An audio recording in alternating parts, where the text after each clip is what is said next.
couple Q&A here, and the scope of these questions really have a lot to do with T equals R, EPP, Elite Performer Program. These are conditioning questions. These are things related to maximal, what you might call aerobic output. As you know, in EPP, we try to push away from the word aerobic, not because it's wrong, it's just that it means a lot of different things. And the way this student is asking these questions, it will show maybe why aerobic isn't always the best word to describe everything that we're trying to accomplish. So I'm just going to look off to the side here as I read these questions. What is the reasoning behind why someone will gas out on a conditioning test or hard intervals? Is it from peripheral muscular fatigue and not from central cardiovascular issue? The second question, as it relates, is this due to the aerobic system being so poorly conditioned, or they just aren't good enough shape? So, wow. So there's really three pieces to this that I think warrant some type of unraveling. Number one, are they not in good enough shape? I don't know that. There's no way to really answer that question. What does that even mean? Not in good enough shape for what?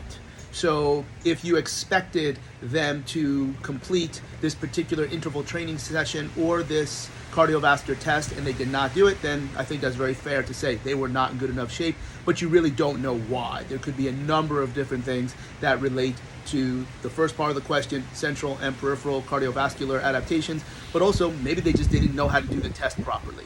Maybe there was other factors that have a significant contribution to why they're not in good enough shape.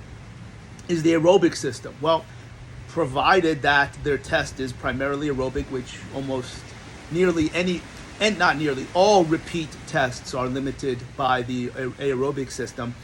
So yes, we can say that the aerobic system is probably the limiting factor towards any type of cardiovascular fitness test that has multiple iterations and or this interval training. But again, that doesn't tell us much. Your aerobic system, what does that really mean? The first question is a better question that demonstrates some kind of understanding that there's a difference in the aerobic performance measures that relate centrally or peripherally. I think that's important. Centrally is basically how well or robust or efficient are you at getting oxygen to the muscles. The peripheral system is how good are the muscles at uptaking that oxygen. One has to primarily do with the heart and the heart's ability to pump blood, as well as some intermediary of the blood leaving the left ventricle and getting to where it's going to go, or where the muscles or the organs are working. But then what happens when the blood with the oxygen gets there?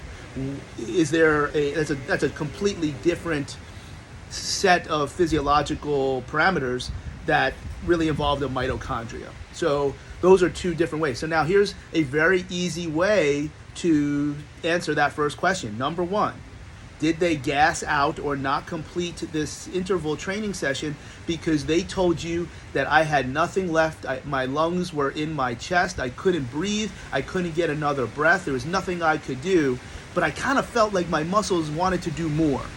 Is there a way to interpret their communication to fit that? That's a central limitation. That means they just couldn't bring it. Their muscles did not gas out, their systems gassed out. Or it's the opposite. Man, I kind of feel fine. It's just like I got logs and bricks carrying around in my calves, meaning that was more of a peripheral limitation where you were not at your limiting capacities of your heart and or ability to get blood there. You just didn't have an ability in the mitochondria and other related factors, which include enzymes, which include gradients of how things get across different membranes, etc. But that is a peripheral component.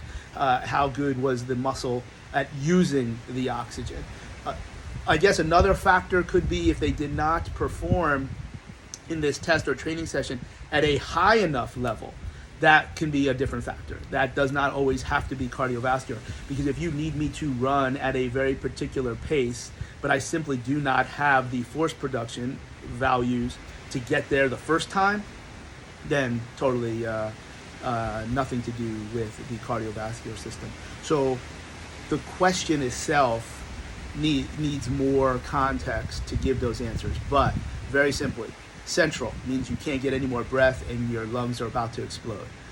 Peripheral, I feel kind of okay, but I just can't bring it anymore. My legs are they just feel like they're a bunch of bricks in there, and I can't bring it anymore. So that's how you answer that question. Now, the second question that's part of this: would this also be why someone can claim to be going all out on a bike sprint for 30 seconds, but then cannot repeat the same RPMs without full recovery? Is it that they really don't have the conditioning level to go that hard, or just don't know how to?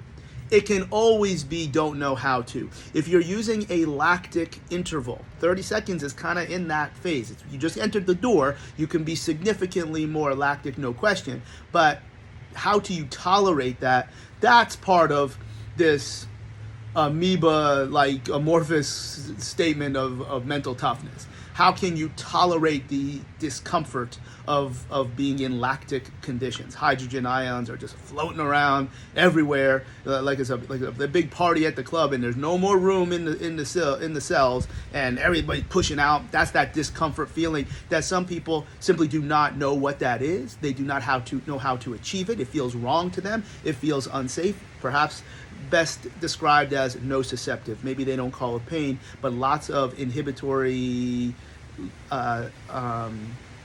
impulses, inhibitory sensations, inhibitory messages are being sent. So that can always be the case in any level where somebody doesn't really know what's happening. They don't know how to interpret the information that their body's sending. Now, is it conditioning level? Yes. So again, I'm looking here and I'm trying to make sure I'm catching everything out of this question. Okay, so all out. All out doesn't mean anything, because your perception is all out. Like, now, if you tell me, if I know that on your bike test, all out is 38 miles per hour for 30 seconds, which would be really good in my opinion, and you can't do that again, yes, that's clearly conditioning. It is not a top-end ability. So if you cannot get to 38 miles per hour under any circumstances, meaning 5 seconds, 10 seconds, 40 seconds, it doesn't matter, well then that's not conditioning anymore per se. It's not cardiovascular conditioning, is simply force production and all of that comes along with that, which is a number of different things. But if you can do it once at 30 seconds, and then your version of all out is now 35, or your version of all out is 32. And the only way you can get back up to 38 is that if you take 10 to 15 minutes of rest, which we do think is the maximal amount of where you can buffer hydrogen ions so that you can maximally use mitochondria at the best capacity that you have. You need full recovery. Well, then you actually just described a very, very useful protocol of training at VO2 max, which is 80 seconds. I need more than 30, but you could probably accomplish some adaptations here, and then take maximal effort. You do 5 repetitions, and that program could last you for roughly 30 days. So you don't have to keep doing it at those longer intervals for certain athletes that never really have the carryover directly, but you still have good value in training the cardiovascular system. That's an aside. What is very, very clear is that if you need full recovery to maintain your desirable level of output, whether it's a certain miles per hour, a certain speed, a certain metric, or it's your perception of all out, you will always be able to do all out. But if it drops, you can't tell what all out is. You could always do a 10 out of 10 if that's who you are. But if your 10 out of 10 is not consistent with the output that you're delivering, 10 out of 10 on the first one, then 9 out of 10, then 7 out of 10, and then you're off the board, you can't even tell, but you still know that you're going 10 out of 10 at a rate of perceived exertion, I think you left a lot of efficiency on the table, and that significantly goes back to the first question of, well, why do you feel that you can't do it? If you went any harder, are your lungs going to explode, or are your calves going to explode? That goes back to central or peripheral. So again, these questions need a little bit more context, and I hope that even when I thought that it wasn't even answering the question, we found our way into discussing the VO2 max protocols, of which there are many, one of which is 80 seconds on maximal recovery, 5 repetitions, and you probably only need to do that once a month. If you believe that 80-300, 8 on for 80, off for 300, 5 minutes rest or longer, then is not applicable to you, then you're totally fine just doing that once a month. Hopefully that all makes sense, and now that I have a little bit more time, with last night's game being completed, hopefully we'll be able to whiteboard some things. We got lots of stuff that I'm going to film right here in case the background looks familiar, and so does the t-shirt. Iron Man, Thor, Captain, and if you happen to see a leprechaun, say yeah.